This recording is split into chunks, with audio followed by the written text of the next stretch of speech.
Amém. Queria convidar você para abrir a sua Bíblia em Atos, capítulo 15. Nós vamos ler o versículo 16, amém? Amém. Diz a palavra do Senhor em Atos: cumpridas essas coisas, voltarei e reedificarei o tabernáculo caído de Davi, e levantando-o das suas ruínas, restaurá-lo-ei.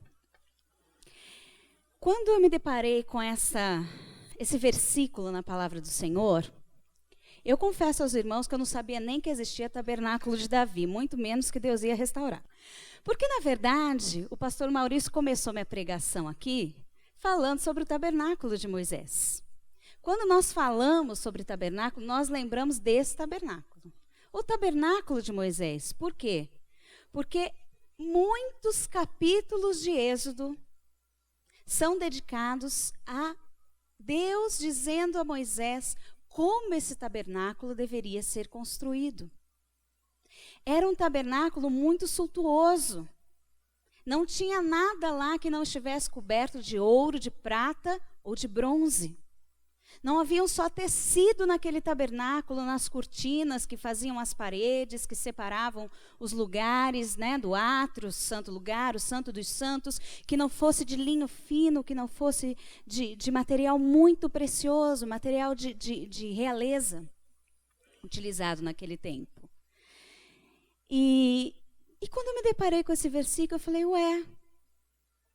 mas não é o tabernáculo de Moisés que vai ser restaurado. É o tabernáculo de Davi. É interessante que esse versículo, na verdade, ele é uma profecia que está escrita em Amós, no capítulo 9, versículo 11. Essa profecia de Amós, então, ela agora está sendo replicada num momento muito importante para nós, Igreja do Senhor Jesus. Por quê? Quem está dizendo esta profecia novamente, trazendo esta profecia, dizendo, eis que agora se cumpre esta profecia, é Tiago. Tiago está dizendo isso lá, aqui no livro de Atos. Atos é o livro do início da igreja. Logo que Jesus sobe aos céus, então vem o livro de Atos contando como a igreja começa agora a ser formada e a se manifestar sobre a face da terra. E quando o evangelho de Jesus sai da Judéia, da Samaria, e começa a chegar aos gentios, para se cumprir a profecia que ele chegaria até os confins da terra, e chegaria até nós, graças a Deus, Tiago traz essa profecia e diz, neste tempo, se cumpre a profecia de Amós que diz que Deus vai restaurar o tabernáculo de Davi que está em ruínas. Então eu comecei a orar a Deus e falar, Deus, o que o Senhor está querendo dizer com isso? Porque se o Senhor vai restaurar isso para nós, Igreja do Senhor Jesus, nós precisamos entender o que Deus está realmente querendo dizer com isso. E para isso eu quero convidar você para viajar no tempo comigo. E nós voltarmos um pouco para entendermos qual foi a circunstância desse tabernáculo. E aí nós vamos começar a entender a revelação de Deus para nós nos nossos tempos. A verdade, meus queridos, é que depois de tudo aquilo que aconteceu no Egito, toda a libertação, aquele tabernáculo de Moisés, as coisas maravilhosas que aconteceram ali, no deserto, com aquele povo entrou na terra, aquele povo conquistou tudo o que tinha que ser conquistado, tudo que Deus falou aconteceu com eles. Mas eles não preservaram a palavra de Deus. E eles foram aos poucos, conforme as gerações foram chegando, eles foram se afastando e fazendo exatamente aquilo que a palavra de Deus dizia para eles, não faça. E no tempo dos juízes, o povo de Deus estava muito corrompido. Não sabia mais quais eram os termos da aliança de Deus para eles. Não cumpriam mais nada. Cada um vivia do jeito que achava que tinha que viver. E eu chamo esse tempo de um tempo de profunda miserabilidade espiritual. Era um povo espiritualmente miserável. Totalmente distante da presença do Senhor. E Salmos, no capítulo 78, versículos 60 e 61, vai dizer, por isso, abandonou o tabernáculo de Siló, a tenda da sua morada entre os homens, e passou a arca da sua força ao cativeiro, e a sua glória à mão do adversário. Esse versículo está dizendo que eles chegaram num ponto de miserabilidade que a presença do Senhor abandonou o povo de Israel. Eles ficaram com a arca lá no tabernáculo, mas ficaram sem a presença. E nem se deram conta disso. Mas porque eles já não tinham mais esta presença, um dia eles pediram um rei. Nós queremos um rei. Deus ficou muito triste naquele dia, porque ele tinha dito que ele seria o rei daquele povo. Mas aquele povo estava tão obscurecido pelas coisas deste mundo que eles disseram: não, nós queremos ser iguais a todos os outros. Todos os povos da terra têm um rei, nós queremos também. E Deus disse: é isso que vocês querem? É isso que vocês vão ter. Disse para eles o que eles iam passar. Não, mas nós queremos ser igual a todo mundo. Nós queremos um rei. E então veio um rei para eles, o rei Saul. Rei Saul, diz a palavra de Deus, que era um rei muito lindo. Ele era um rei muito alto, diz que ele se destacava entre as pessoas que estavam perto dele. Ele era mais alto do que todo mundo. Era um rei bonito. Foi um rei que Samuel foi lá, ungiu a ele. A Bíblia diz que o Espírito de Deus estava sobre Saul. Quando Samuel ungiu, ele profetizou. Ele estava com o Espírito de Deus sobre ele. Mas mesmo assim, Saul foi um rei mau aos olhos de Deus. Saul foi um rei que não se preocupou em olhar do lado e falar: olha como nós estamos miseráveis espiritualmente. Olha como esse Deus que me fez rei está distante desse povo. Esse povo não sabe nem quem é esse Deus. E na verdade nem Saul sabia direito quem era Deus. A coisa estava feia. E então eles vão para uma batalha contra os filisteus. Naquela época, o povo filisteu era o povo que mais oprimia Israel, era o povo que mais guerreava, tentando retomar as terras que Israel havia tirado deles. E eles foram para uma batalha contra os filisteus, eles iniciaram a batalha e logo de cara já morreu 4.000 de Israel. Eles, nossa, o que está acontecendo aqui? Aí alguém fez assim: já sei, a gente veio sem a arca. Porque eles tinham o costume de, quando eles iam para a batalha, eles levavam a arca. Traga a arca aqui que agora vai ser tudo bom. Quando trouxe a arca, diz que foi uma barulheira.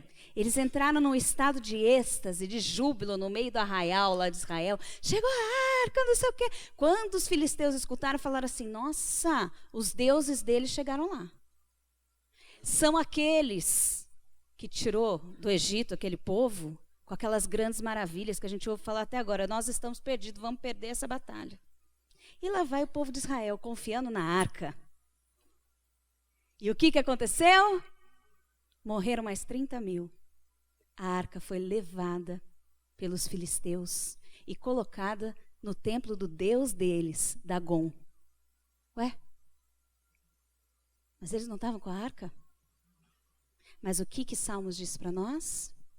Que a presença do Senhor tinha ido embora. Às vezes nós também estamos assim. Nós estamos com os nossos amuletos espirituais. Nós estamos confiados nos nossos amuletos espirituais, que podem ser coisas, podem ser hábitos. E nós achamos que porque nós estamos com aquilo, nós não vamos perder. Mas muitas vezes, queridos, tudo isso que eu chamo de religiosidade só está encobrindo o quão distante nós estamos do Senhor. Como é fácil para o homem trocar a presença de Deus por uma coisa. Por isso Deus disse: não faça imagem, porque aos poucos você vai confiar mais na imagem do que em mim. Não faça, não tenha. Não faça isso. Não confie nem no homem. Mesmo que ele seja cheio da unção do Senhor, não confie no homem. Confie em mim. Mas nós temos a tendência de nós precisamos materializar Deus de alguma forma. E às vezes aquilo que a gente usa para materializar o Senhor é aquilo que nos afasta da presença dele.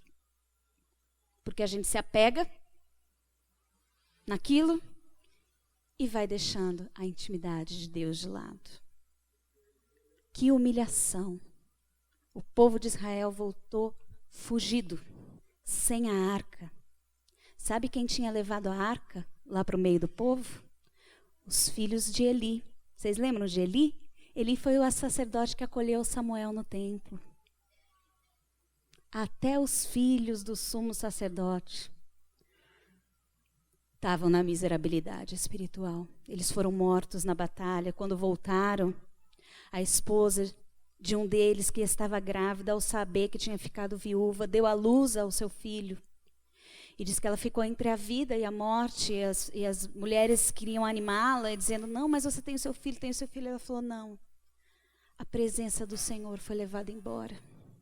A presença do Senhor foi levada embora. E ela, inclusive, colocou o nome do filho dela é um nome bonito, Icabode, que significa a presença se foi. Era esse o estado do povo de Israel. Saul foi um rei que desobedeceu a Deus, ele era teimoso. Deus falava uma coisa para ele, ele fazia diferente. E ele terminou de uma forma muito triste também. Ele foi para uma batalha, eles perderam a batalha, ele se viu cercado pelo exército inimigo, pediu para o escudeiro dele, me mata, porque eu não quero passar pela humilhação do inimigo me matar. O escudeiro disse, eu que não vou botar a mão do Senhor, o Senhor é rei. E ele não teve conta ou conversa, ele mesmo se matou. E foi esse o fim dele, da família, morreu o filho Jonatas junto com ele, e foi praticamente dizimada a família de Saul, porque Deus disse que isso ia acontecer.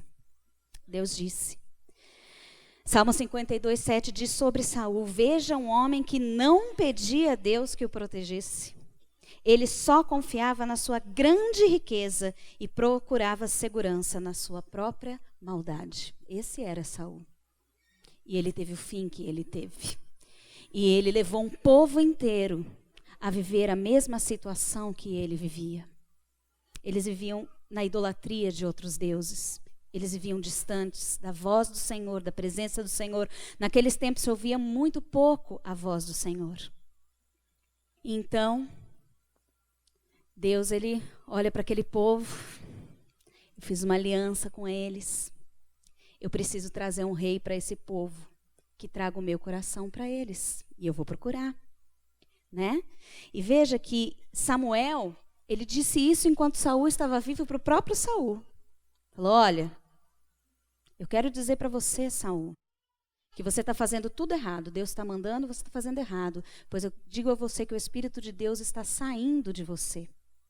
E disse, lá em 1 Samuel 13:14, diz assim, mas agora você não continuará a governar. Você desobedeceu ao Senhor e por isso ele vai encontrar um homem do tipo que ele quer e o fará chefe deste povo. Guarde isso, um homem do tipo que ele quer. Existe um tipo que Deus quer.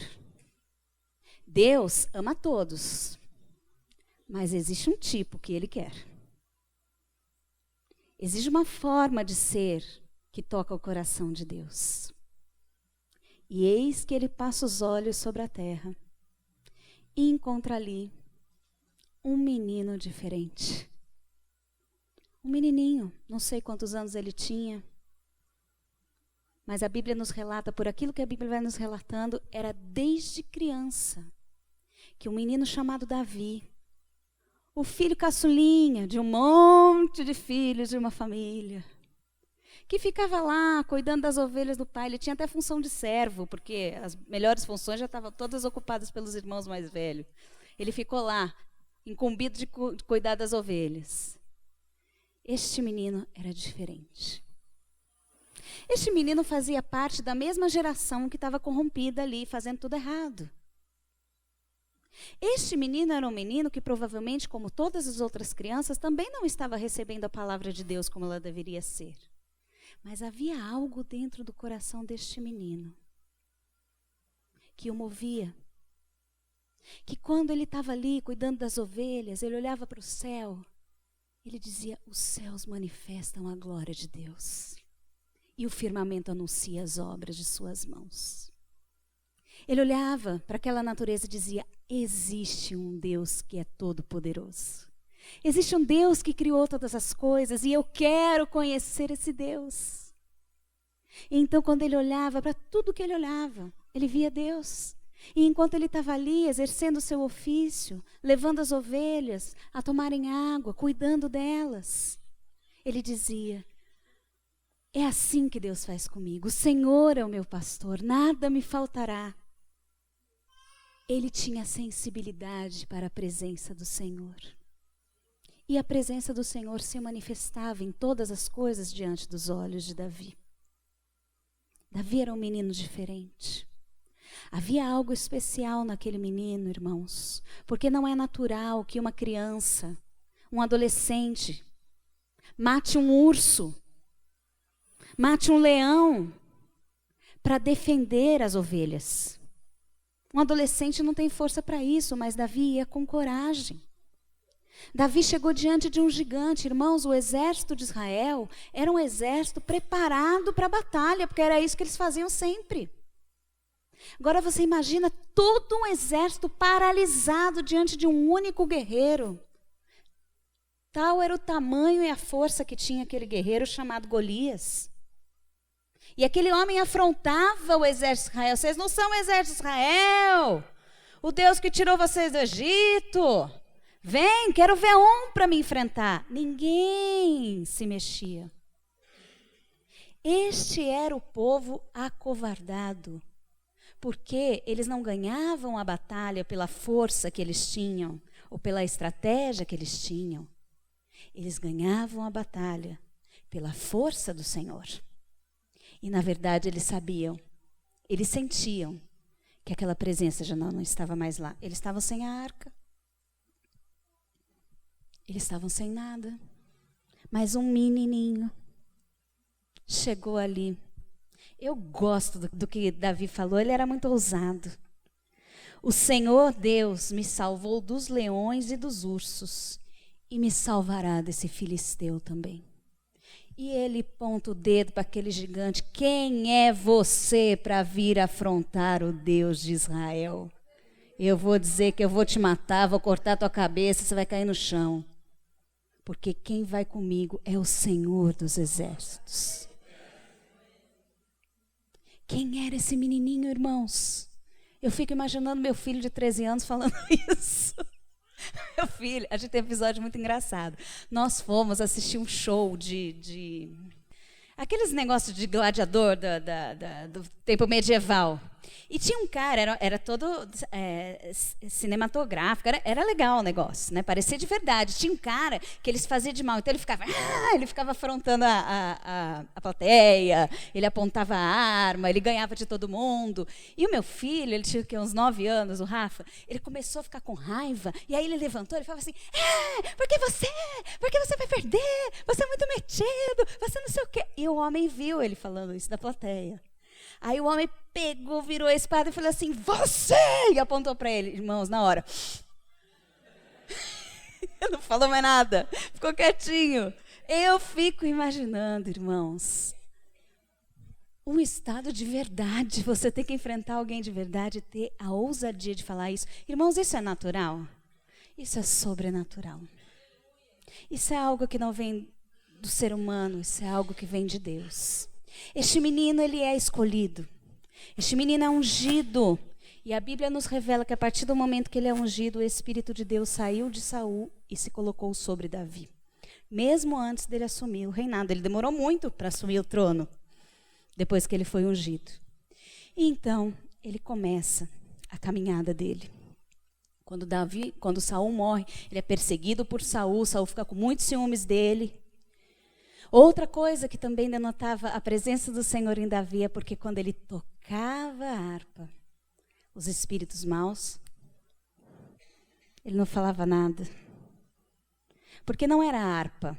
Outra pessoa podia ir tocar a harpa, não acontecia nada. Mas quando Davi tocava a harpa, tinha um espírito dentro dele que se movia. E quando esse espírito chega, as trevas não ficam, as trevas saem. A presença do Senhor era muito notável na vida de Davi. Mas veja, meus queridos, a Bíblia diz que o Espírito se apossou dele quando ele foi ungido. Ele foi vitorioso nas batalhas. Saul matava milhares, Davi matava 10 milhares. Davi era o cara. Davi era o cara. A presença do Senhor fez de Davi o cara. Então ele chega para assumir o trono, enfim, quando Saul morre. E então ele está ali. Ele é um homem com o Espírito de Deus. E o reinado de Davi foi um reinado muito, muito próspero.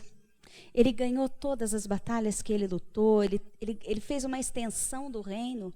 Ele se apoderou de toda a extensão de terra que Deus havia dito que ia dar para o povo de Israel e muito mais. Ele foi muito próspero. Mas eu quero dizer para vocês, irmãos, que tem algo de diferente em Davi, que vai além do espírito que estava sobre ele. Porque o espírito também estava sobre Saul no começo do reinado. E nem por isso ele foi um homem segundo o coração de Deus. Ele foi um homem mau. Qual foi a diferença de Davi, irmãos? O que é que fez Davi um homem diferente? Foi o coração dele. Foi esse coração que ele tinha de amor ao Senhor. O coração dele ardia de amor ao Senhor.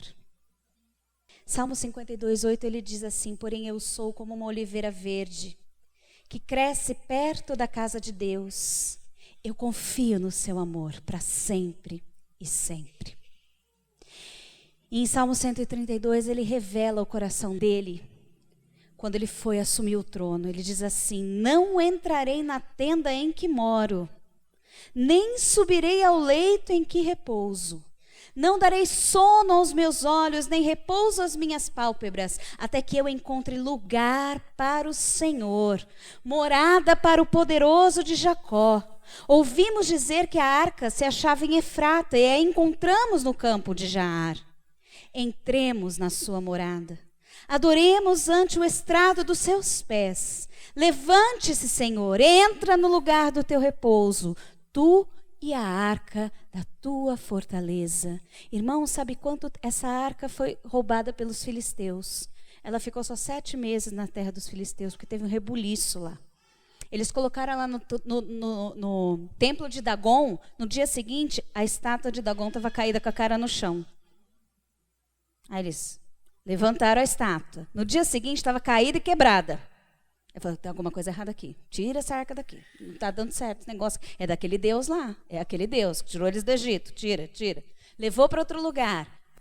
Começou a dar uma peste, umas feridas, umas úlceras em todo mundo que estava naquela terra, nos 5 governadores da terra dos filisteus. O negócio foi feio. Depois de 7 meses, eles entenderam que não dava.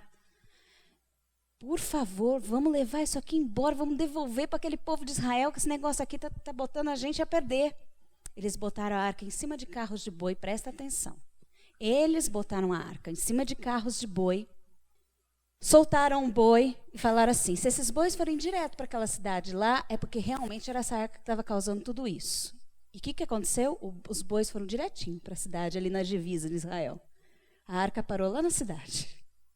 O povo de Israel viu: gente, vem chegando a arca de volta, não sei o quê, vamos pegar. Pegaram a arca, aí uns curiosos foram tentar olhar dentro da arca, morreram 70 curiosos tentando olhar dentro da arca. Podia olhar dentro da arca, irmãos? Podia tocar na arca, irmãos? Aonde que tinha que ficar a arca?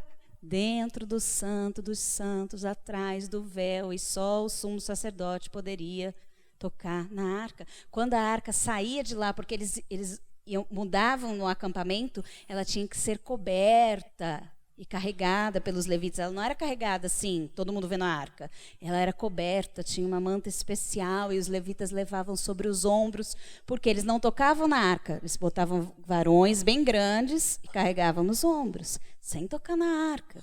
Enfim, essa arca ficou na casa de um levita durante 20 anos.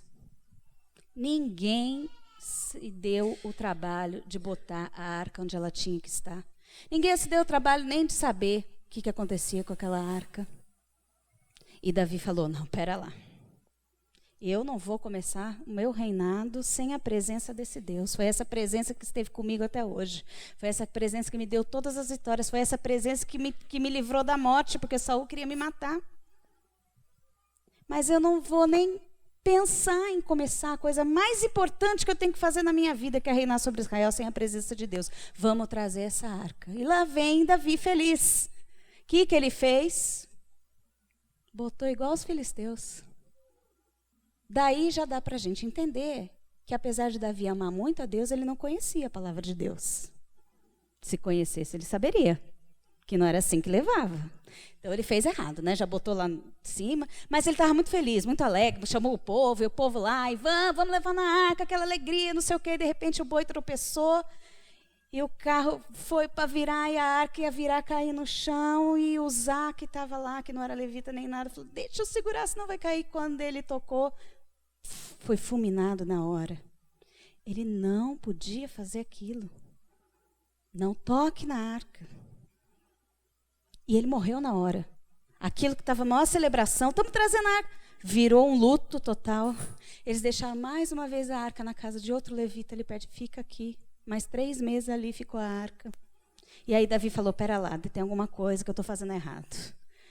Foi buscar os sacerdotes, foi buscar as orientações e descobriu que não era daquele jeito que levava. Aquele jeito era dos filisteus. Queridos, presta atenção na revelação de Deus aqui. Quantas vezes nós queremos trazer a presença para a nossa vida do jeito dos filisteus? A gente não sabe nem o que está na Bíblia. Qualquer baboseira que a gente escuta na internet, que a gente lê no Facebook, a gente já toma como verdade e acha que aquilo é a forma como nós temos que trazer Deus para a nossa vida, para a nossa casa, para o nosso casamento, para a nossa igreja. Nós nem sabemos o que diz a Bíblia. Não temos a menor curiosidade. Cuidado, meu querido. A presença não vem de qualquer maneira.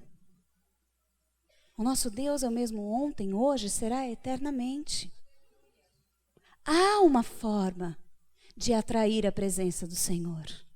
Há uma forma de carregar a presença do Senhor. Nós somos a arca do Senhor hoje. Nós carregamos esta presença. Existe uma forma. Mas o povo perece por falta de conhecimento. O povo replica o carro de boi dos filisteus e acha que com isso está fazendo grande coisa, mas tem boa intenção. Uzá também tinha. A Bíblia não diz que o coração dele estava ruim. Diz? Você já leu essa passagem? Quem não leu, tenha curiosidade de ler. A Bíblia não diz nada. Diz que ele foi salvar a arca e foi fulminado. Porque há uma forma de buscar a presença. Se você está negligenciando a palavra, não ache que você vai conseguir a presença. Não há presença sem a palavra. Não há presença sem a palavra. E então Davi foi conhecer a palavra. E aí ele fez tudo diferente. Depois de 3 meses, ele armou um cortejo real, chamou os levitas, eles se santificaram, eles tomaram a arca da forma como era. E assim eles foram seguindo até Jerusalém. Quando eles chegaram lá em Jerusalém, aí aconteceu uma coisa que eu fiquei me perguntando. Porque a arca, na verdade, não deveria ter ido para Jerusalém. Deveria ter ido para Siló. Porque em Siló estava o tabernáculo de Moisés. E lá era o lugar da arca, certo, queridos? Não era isso que a Bíblia diz? Não foi isso que Deus mandou para Moisés, o lugar da arca? E eu me perguntei, Senhor, e por que Davi levou a arca para Jerusalém, botou numa barraquinha lá no quintal do palácio dele? E agora ficou difícil. Por que Deus fulminou Uzá quando ele tocou na arca? Mas de repente ele abre uma exceção, um salvo-conduto, e permite que Davi leve essa arca para o quintal da casa dele. No que nós chamamos de tabernáculo de Davi. O tabernáculo de Davi não tinha ouro, não tinha prata. Era uma tenda, devia ser bonita, Davi acho que caprichou. Mas era uma tenda, sob a qual ficava a arca de Davi. Queridos, Porque existe uma forma de atrair a presença do Senhor.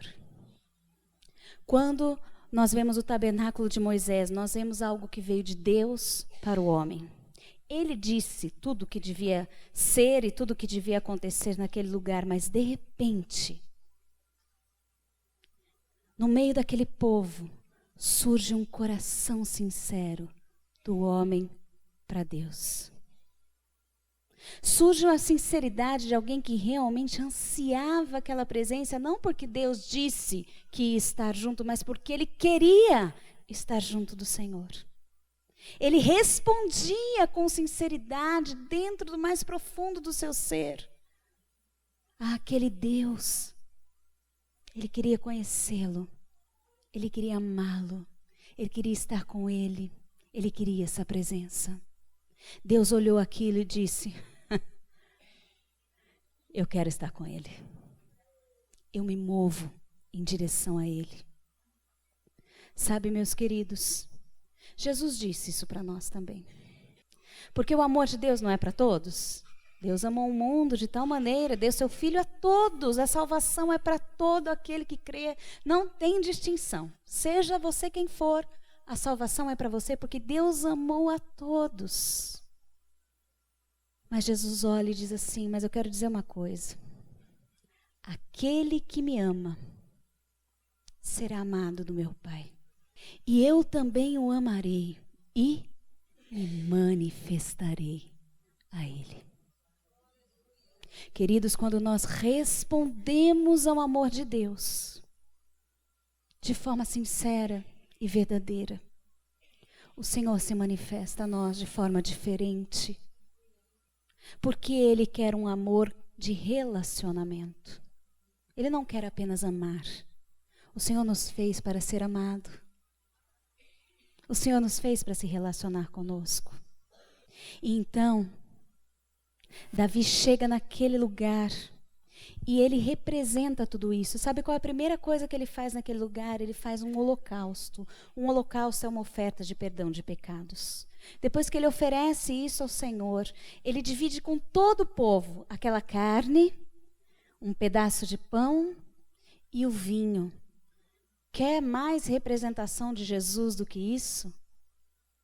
A carne oferecida em holocausto, o pão representando o corpo, o vinho representando o sangue, a aliança eterna do Senhor representada ali naquele momento. Foi o único sacrifício de animais que teve no tabernáculo de Davi, porque depois disso Davi substitui esse sacrifício. Ele diz: a partir de agora, neste lugar, o sacrifício será de louvor.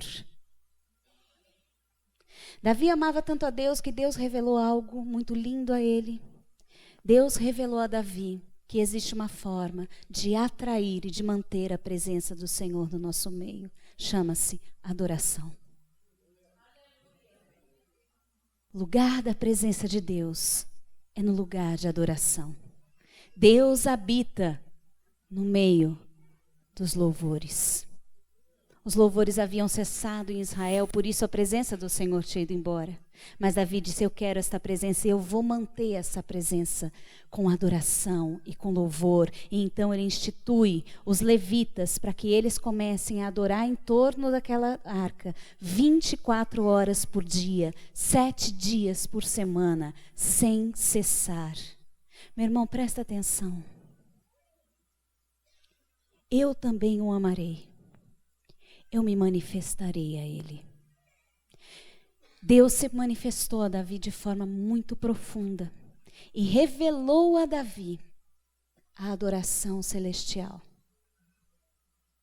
Porque aquilo que Davi colocou em prática naquele tempo é exatamente a descrição que João vai fazer muitos anos depois, quando ele tem uma visão na ilha de Pátimo e escreve Apocalipse. Se você ler Apocalipse 4, você vai encontrar lá a descrição daquilo que Davi instituiu naquele tabernáculo. Queridos, aquela adoração naquele tabernáculo de Davi foi uma adoração profética.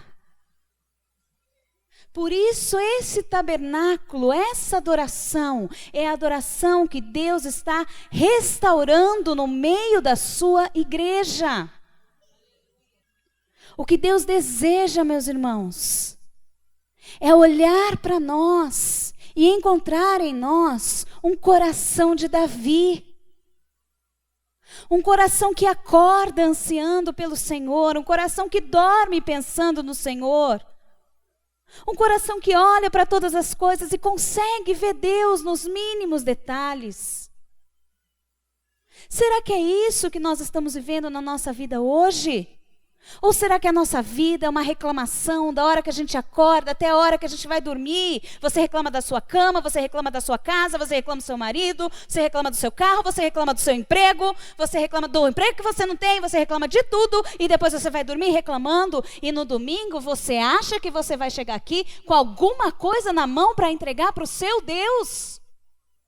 Se você chegou aqui no domingo, irmãos, é porque o Senhor te sustentou a semana inteira. E ao invés de dizer louvado seja o nome do meu Deus, porque ainda que a figueira não floresça, que não dê o seu fruto, eu louvarei ao Senhor, porque eu confio no meu Deus.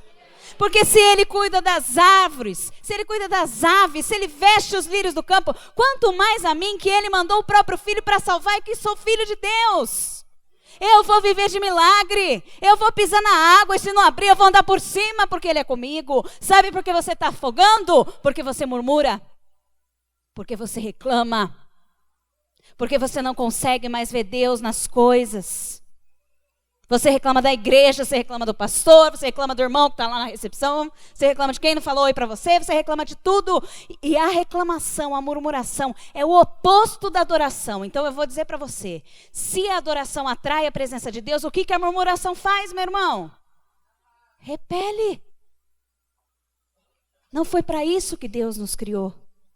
É para isso que o pecado nos arrasta. Deus continua com seus olhos sobre a terra. Deus continua procurando um homem do tipo que Ele quer. Uma mulher do tipo que Ele quer. Davi amou a Deus.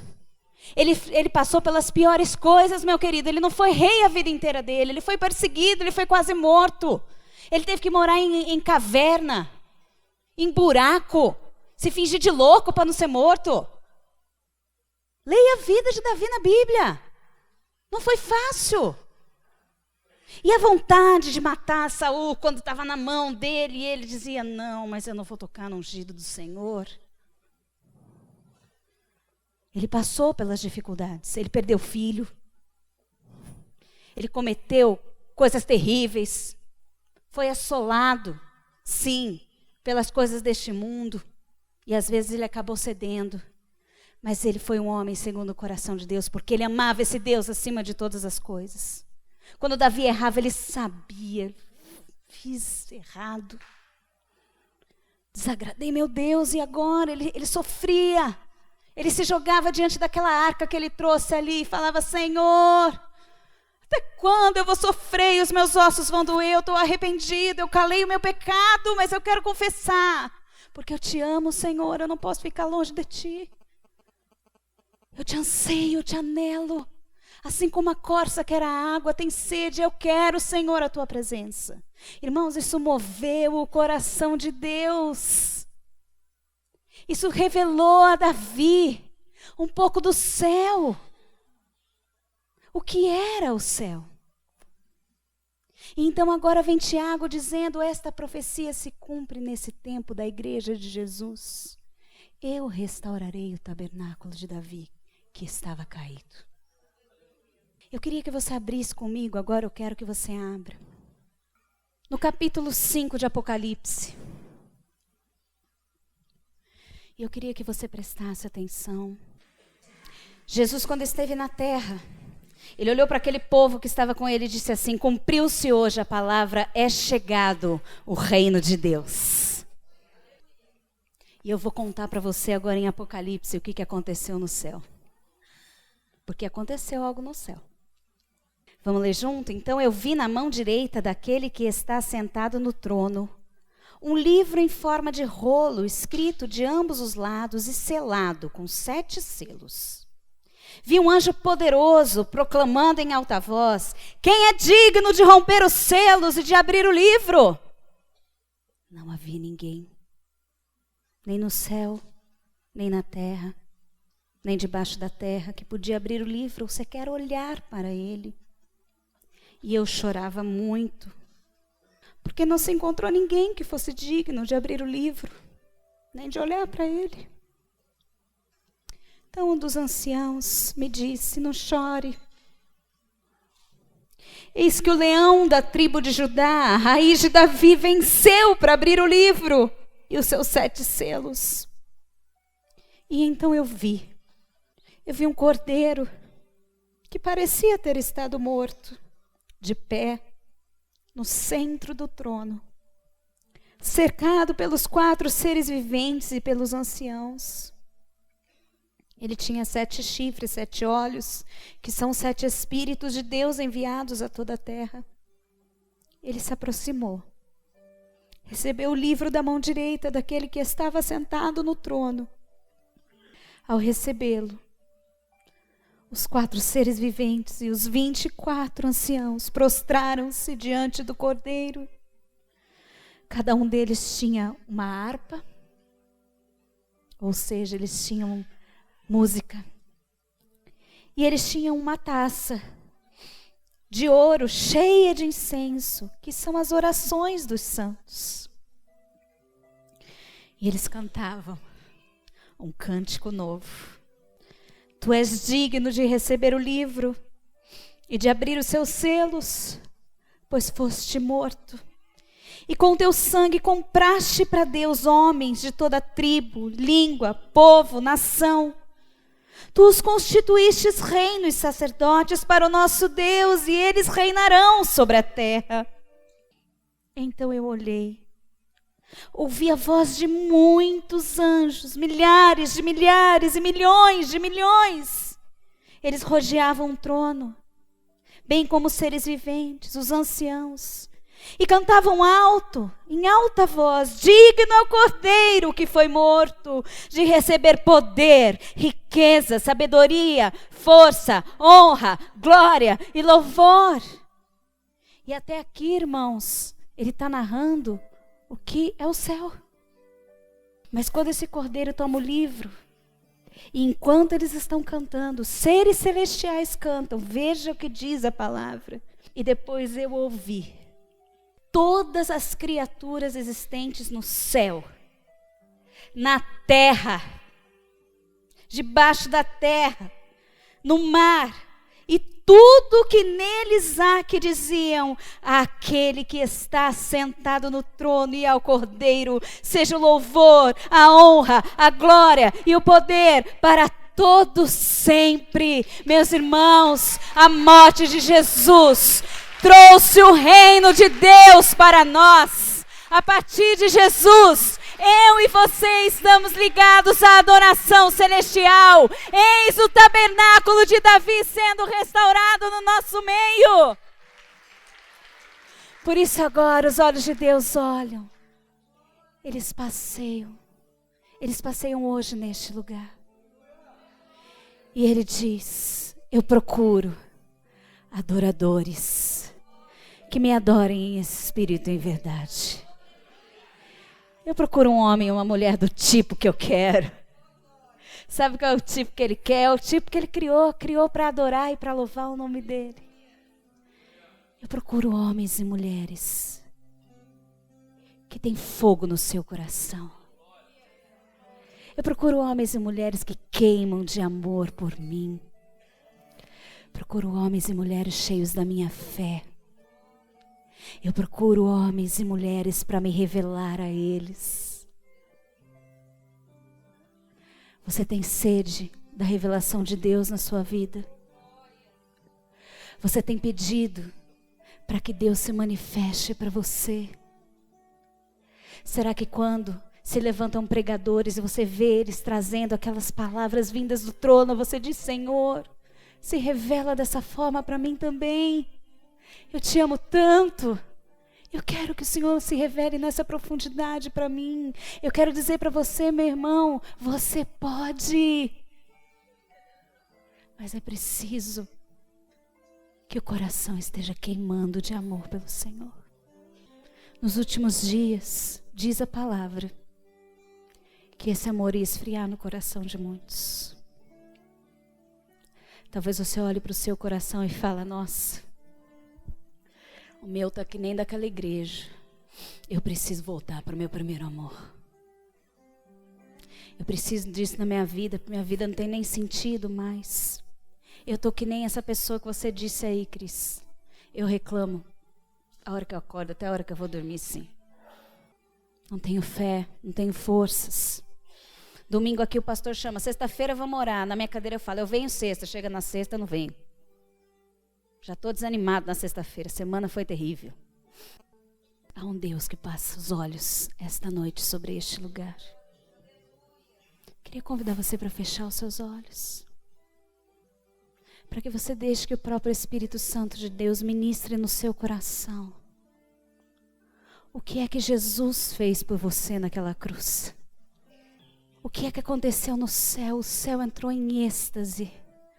Quando aquele cordeiro, que parecia ter estado morto, ele se levanta. E ele toma o livro nas suas mãos. É o livro da salvação. É o livro da redenção. É o livro da vida. Aleluias. Digno é o Cordeiro que foi morto.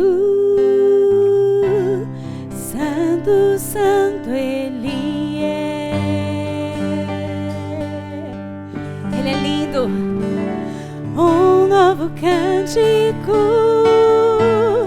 ao que se assenta sobre o trono no céu. É o céu na terra, é o reino de Deus no nosso meio. Diga, digno é o Cordeiro que foi morto. Se une ao céu esta noite, declare: Santo, santo Ele é. Ele é o Deus que quer se revelar aos nossos corações. Aleluia. Um novo cântico ao que se assenta sobre o trono do céu. Vamos nos unir aos anjos e declarar: Santo, santo, santo, Deus Todo-Poderoso, que era e há de vir. É grande o nosso Deus, Ele é tremendo, declare. Aleluia, Ele é digno. Louvores ao Rei dos Reis, és tudo para mim, e eu te adorarei. Aleluia, Senhor. A tua igreja esta noite te adora, Pai. Santo, santo, santo é o nome do Senhor, o Deus Todo-Poderoso. Aleluia. Está vestido do arco-íris, sons de trovão, luzes, relâmpagos. Esse reino é chegado a nós. Louvores, honra e glória, força e poder para sempre ao único Rei eternamente. Santo, santo, santo, Deus Todo-Poderoso, que era e há de vir. Aleluia! Com a criação eu canto louvores ao Rei dos Reis. És tudo para mim e eu te adorarei. Aleluia! Santo, santo é o teu nome, Senhor. Ora, machorianda, larabaiás. Aleluia! Santo é o teu nome. Meu querido irmão, hoje, você que está sentindo algo dentro do teu coração, você que começou a ouvir essa mensagem, fala: Senhor, eu quero ser esse tipo de homem, eu quero ser esse tipo de mulher, Senhor. Eu quero mudar, eu quero acordar ansiando pela tua presença. Eu quero ter que abrir a Bíblia antes de sair de casa, senão eu não consigo. Eu quero ter que orar, eu quero ter que dizer: Pai nosso que estás no céu, santificado seja o teu nome, pela tua misericórdia que se renovou na minha vida esta manhã. Se você quer ser esse homem, essa mulher, eu quero convidar você para vir ao altar do Senhor, para derramar o teu coração. Quero convidar que você venha, saia do seu lugar, saia agora em nome de Jesus. Não fique esperando o outro, é você e Deus. Eu quero que você venha e diga: maravilhado, extasiado, eu fico com a tua presença, eu fico a ouvir o teu nome. Senhor, tu és a minha força, tu és a minha rocha, tu és o meu refúgio. Eu te amo, eu te louvo todos os dias da minha vida. Hoje eu quero derramar o meu coração. Não interessa se o seu coração está bonito, se o teu coração está feio. Altar é lugar de se derramar, altar é lugar de ser tocado, de ser transformado, de ser mudado, de ser levantado pelo poder e pela graça do Senhor Jesus. Ele é santo e Ele quer nos santificar. Ai, Ele é maravilhoso. Pode chorar na presença dEle, pode se derramar na presença dEle. Hoje é dia, hoje é noite de adoração. Sim, Espírito Santo, nós te agradecemos, nós te louvamos, nós te bendizemos, nós te exaltamos. Espírito de Deus, vem agora com a tenaz do teu altar. Toca nos nossos lábios, Senhor, toca nas nossas línguas, Pai. Nós declaramos derrotado todo espírito de murmuração e de reclamação que tem rondado as nossas vidas, que tem nos assaltado, que tem roubado as palavras de adoração dos nossos lábios. Nós nos arrependemos, Senhor, das palavras de murmuração, Senhor. E hoje nós dizemos que vamos trocar estas vestes por vestes de louvor, por vestes de alegria. Nós vamos tirar essa cinza do pecado que tem nos colocado para baixo. E hoje nós declaramos que nós vamos dançar na presença do nosso Deus, porque a alegria do Senhor é a nossa força. Oh, Rabachoriandelarabaias. Oh, Rabachoriandelarabaias. Vem, Espírito de Deus. Vem com a tenaz, vem com a tenaz. Vem sobre os nossos lábios, vem sobre a nossa mente, vem sobre o nosso coração. Vem com teu fogo, Senhor, o fogo consumidor, o fogo que purifica, o fogo que santifica, Senhor. Leva-nos diferente para as nossas casas esta noite, Pai. Uma igreja de adoradores. Uma igreja de adoradores que te adoram em espírito e em verdade. Da hora que os olhos se abrem até a hora que os olhos se fecham, Senhor. Obrigada, Jesus. Você pode aplaudir a esse Deus com toda a força que há em você. Ele é maravilhoso. Ele é tremendo. É o céu na terra, é chegar no reino de Deus. Leva esse reino para a tua casa, leva esse reino para a tua família, leva esse reino para o teu bairro, para o teu trabalho. Leva ele, meu irmão.